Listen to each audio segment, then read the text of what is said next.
नमस्कार, सुप्रभात. मी प्रणिता बोरसे. आपण पाहत आहात TV9 मराठी आणि आता विविध बातम्यांचा आढावा घेणार आहोत 36 जिल्हे 72 बातम्यांच्या माध्यमातून.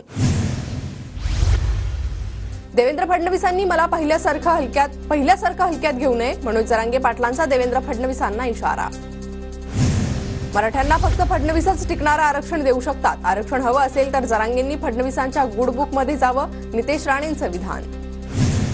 लातूरमध्ये ध्वजारोहणासाठी गेलेल्या जयंत पाटलांचा मराठा आंदोलकांकडून निषेध. निवेदन न घेतल्यानं आंदोलक आक्रमक. मराठ्यांना ओबीसीतूनच आरक्षण देण्याची भूमिका घेण्याची मागणी. लोकशाहीत आघाडी करण्याचा सर्वांना अधिकार. जरांगे 29 तारखेला कोणती भूमिका घेतात त्यानंतर बोलणार. भाजप नेते प्रवीण दरेकर यांची प्रतिक्रिया. राजरत्न आंबेडकरांनी अंतरवाली सराटीत जरांगेंची भेट घेतली. राजरत्न आंबेडकर हे डॉक्टर बाबासाहेब आंबेडकरांचे पणतू. महाविकास आघाडी आणि महायुतीला लोक वैतागले. भेटीनंतर राजरत्न यांची प्रतिक्रिया. लाडकी बहीण झाली, लाडका भाऊ झाला, आता तुम्ही लाडक्या सरकारकडे लक्ष ठेवा. मुख्यमंत्री शिंदेंचं जनतेला आवाहन. कुणी राहून गेलं तर त्रुटी दूर करून खात्यावर पैसे टाकू, मुख्यमंत्र्यांचं आश्वासन. लाडकी बहीण योजनेला विरोध करणारे सावत्र भाऊ मत मागायला आल्यावर जोडे दाखवा. मुख्यमंत्री एकनाथ शिंदेंची उद्धव ठाकरे आणि आदित्य ठाकरेंवर नाव न घेता टीका. लाडक्या बहिणींना निधी वितरणाला सुरुवात. 17 तारखेपर्यंत 1 कोटी महिलांच्या खात्यात पैसे जमा होणार. उपमुख्यमंत्री देवेंद्र फडणवीसांचं आश्वासन. लाडकी बहीण योजनेअंतर्गत 35 लाख महिलांच्या खात्यात पैसे. अजित पवारांची माहिती. मुख्यमंत्री माझी लाडकी बहीण योजनेतील पात्र लाभार्थ्यांसोबत मुख्यमंत्री शिंदेंचा संवाद. पहिल्या टप्प्यात 33 लाख महिलांना 999 कोटी रुपयांचं वाटप. 80 लाख महिलांच्या खात्यात पैसे वर्ग. लोकसभेत आम्ही मागे पडलो, मात्र विधानसभेत उत्तर महाराष्ट्रात आम्ही सर्वाधिक जागा जिंकू. महायुतीच्या जागा निवडून येण्याचा गिरीश महाजनांचा दावा. महाविकास आघाडी किंवा महायुती शेवटपर्यंत एकसंध राहील असं वाटत नाही. एखादी सत्ता घेण्याचा सगळ्यांना मोह होतोय. 2014 सारखं सगळं स्वतंत्र लढण्याची शक्यता नाकारता येत नाही. राजू शेट्टींचं वक्तव्य. माझ्या मतदारसंघात येऊन उमेदवार शोधावा लागतोय, यातच माझा विजय. मिलिंद नार्वेकरांच्या रत्नागिरी दौऱ्यावरून उदय सामंतांची टीका. परिणितताईंचा पराभव झाला तर फाशी घेईल असं म्हणाले, अजूनही फाशी घेतली नाही. सगळे बोगस बनवतात. बजरंग सोनवणेंचं नाव न घेता धनंजय मुंडे. वाल्मिक कराडांवर निशाणा. मला कुणीही पाडू शकत नाही. माझ्या मतदारसंघात माझं काम. माझे कार्यकर्ते अंगावर आले तर शिंगावर घेऊन कार्यक्रम करतील. मंत्री अब्दुल सत्तारांचं वक्तव्य.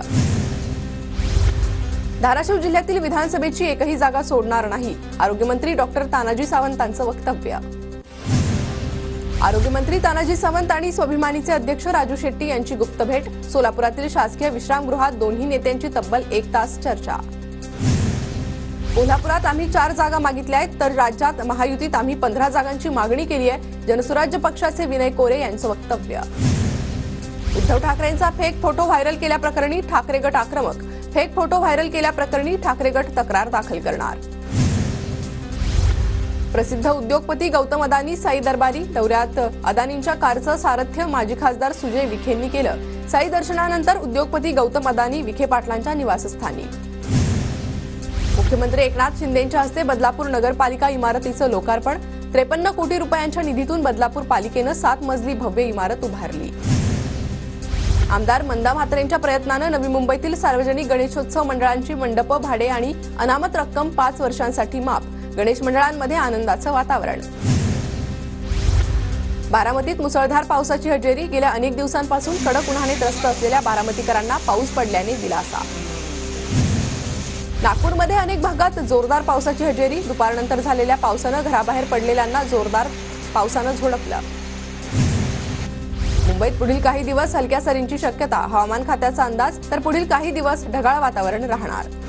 पनवेल पोलीस उपायुक्तपदी प्रशांत मोहिते पाटलांची नियुक्ती. विवेक पानसरेंच्या जागी प्रशांत मोहिते पाटील नवे पोलीस उपायुक्त. नवी मुंबई पोलिसांकडून 8 तासात 13 वर्षीय मुलीचा शोध. पोलीस उपायुक्त पंकज ढाणेंच्या मार्गदर्शनाखाली शोध मोहीम. बुलढाण्याच्या मलकापुरात बियर बार विरोधात महिलांचं आमरण उपोषण. बियर बार बंद करा, अन्यथा मतदानावर बहिष्कार टाकणार. महिलांची आक्रमक भूमिका. नंदुरबारच्या बिरसा फायटर संघटनेचे जिल्हाधिकारी कार्यालयासमोर ठिय्या आंदोलन. 15 गावांचे वन दावे निकाली निघत नसल्यानं आंदोलन. नंदुरबारमधील नर्मदा काठावरील 16 गावांना दळणवळणासाठी बोट उपलब्ध करून देण्याची मागणी. जिल्हा परिषद सदस्य रतन पाडवींची मागणी. धुळ्याच्या शिरपूर तालुक्यात ज्वारीचे क्षेत्र घटले। ज्वारीची केवळ 2179 हेक्टरवर पेरणी, बहुसंख्य शेतकरी कपाशीकडे वळले।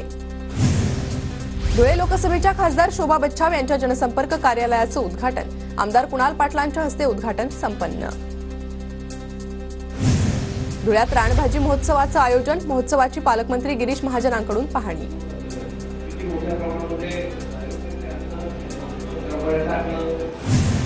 शहादा तालुक्यातील पिंगाणे गावातील ग्रामस्थांचं बेमुदत उपोषण, ग्रामपंचायतमध्ये झालेली अनियमितता आणि अपहाराची चौकशी मागणी करत ग्रामस्थांचं अर्धनग्न आंदोलन। नंदुरबारच्या नवापूरमध्ये धुळे सुरत महामार्गावर ठेकेदाराविरोधात स्थानिकांकडून रास्ता रोको, आंदोलनामुळे महामार्गाच्या दोन्ही बाजूला वाहनांच्या रांगा। बीडच्या आष्टीमधील केहवडगाव ग्रामस्थांकडून पाण्याच्या खड्ड्यात बसून आंदोलन, गावातील 5 किलोमीटर रस्त्याचं डांबरीकरण करण्याची मागणी।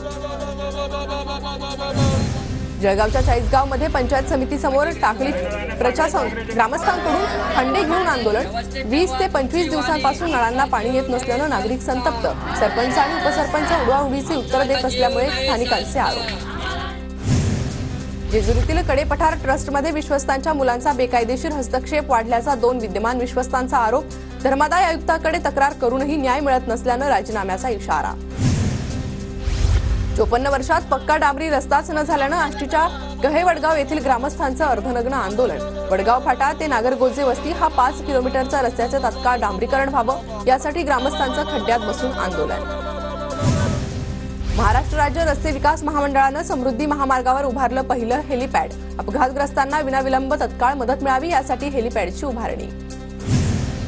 कोल्हापूरच्या इचलकरंजीतील रेंदाळ गावात प्रशासनाकडून स्वातंत्र्य दिन साजरा न केल्यामुळे स्थानिक संतप्त, नागरिकांकडून आमरण उपोषण।